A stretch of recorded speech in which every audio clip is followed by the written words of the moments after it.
দেখুন, শ্রাবণ মাস যখন চলবে, এই শ্রাবণ মাসের বিশেষ তিথি অনুযায়ী আপনাদের ক্ষেত্রে বিশেষ ৫টি কাজ যা ভুলেও কিন্তু আপনাদের করা উচিত নয়, করা যাবে না। কি এই ৫টি কাজ?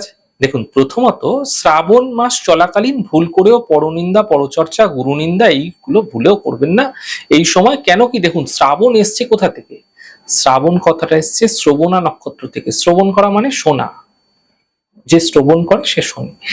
তো এই সময় যদি আপনি কোনো কিছু বলছেন, পরনিন্দা করছেন, এক তো আপনার কেতুর দুষ্প্রভাব আপনার জীবনে পড়বে, এতে চন্দ্র দুর্বল হবে এবং মনের মধ্যে একটা দুর্বল ভাব লক্ষ্য করতে পারবেন। আপনারা ভগবান শিবের স্মরণে থাকুন সারা মাস জুড়ে এবং আপনারা চেষ্টা করুন এই মাসে কখনোই কোনোভাবে কারো পরনিন্দা পরচর্চা না করতে। শুধুমাত্র কোনো গুরুদেবের, কোনো আধ্যাত্মিক ব্যক্তির এরকম নয়, কারো পরনিন্দা পরচর্চা এই মাসে করবেন না। এতে মানসিক স্তরে বিশেষ খারাপ প্রভাব পড়তে দেখা যায়। সারা বছর জুড়ে এই প্রভাব কিন্তু আপনার জীবনে থাকে, কারণ এই মাসটাকে বলা হয় চন্দ্র মাস, জলের মাস। জলের কারক কে? চন্দ্র। চন্দ্র হচ্ছে মনের কারক, তাই মনের ওপর বিশেষ প্রতিচ্ছবি তৈরি হয়। দ্বিতীয়ত, কোনো পশু, প্রাণী, পাখি ভুল করেও এই মাসে কিন্তু হত্যা করবেন না। এই সময় কেন হত্যা করবেন না? তার কারণ পশুপতিনাথকে ভগবান শিব, তাই ভগবান শিবের এই মাসে আপনারা কল্যাণের মাস, এই মাসটায় আপনারা পূজা উপাসনা করুন, আধ্যাত্মিক চর্চা করুন, শ্রবণ করুন, তা আপনার ক্ষেত্রে ভালো হবে। এই সময় কিন্তু পশু, পাখি, প্রাণী হত্যা করবেন না।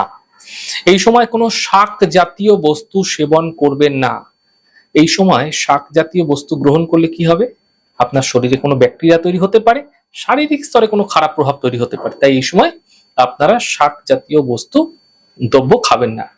পুরো শ্রাবণ মাসটা চেষ্টা করুন আধ্যাত্মিক বোধের মধ্যে থাকার, আধ্যাত্মিক চর্চা করার। এই সময় চেষ্টা করবেন আপনার সাধ্যমতো দান করতে।